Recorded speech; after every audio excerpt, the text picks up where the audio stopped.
पुढची एक मोठी बातमी बघतोय। परभणीमध्ये मुस्लिम महापौर दिल्याच्या टीकेला संजय राऊत यांनी आता प्रत्युत्तर दिलंय।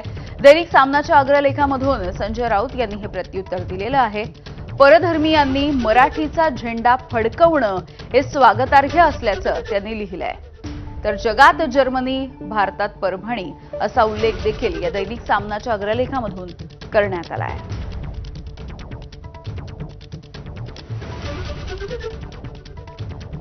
तर परभणीमध्ये ठाकरेंच्या शिवसेनेचे सय्यद इक्बाल हे महापौर झाले। दैनिक सामनामध्ये नेमकं काय लिहिलंय आपण बघतोय। महाराष्ट्रामध्ये मराठीचा झेंडा फडकवण्याचं काम इतर प्रांतीय व धर्मीय करीत असतील तर त्यांचं स्वागत आहे। स्वतःच्या पक्षामध्ये फायद्यासाठी औरंगजेब, अफजल खान घ्यायचे आणि दुसऱ्यांकडे बोट दाखवायची हेच भाजपवाल्यांचे धंदे।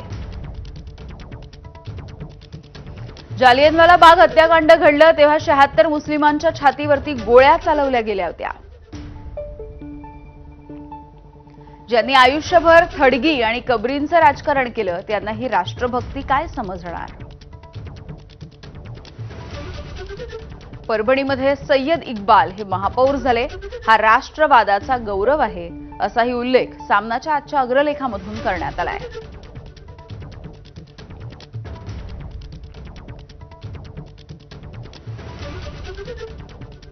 बघत पुढची बातमी। नगरविकास खात्यावरती टीका करत मंत्री गणेश नाईक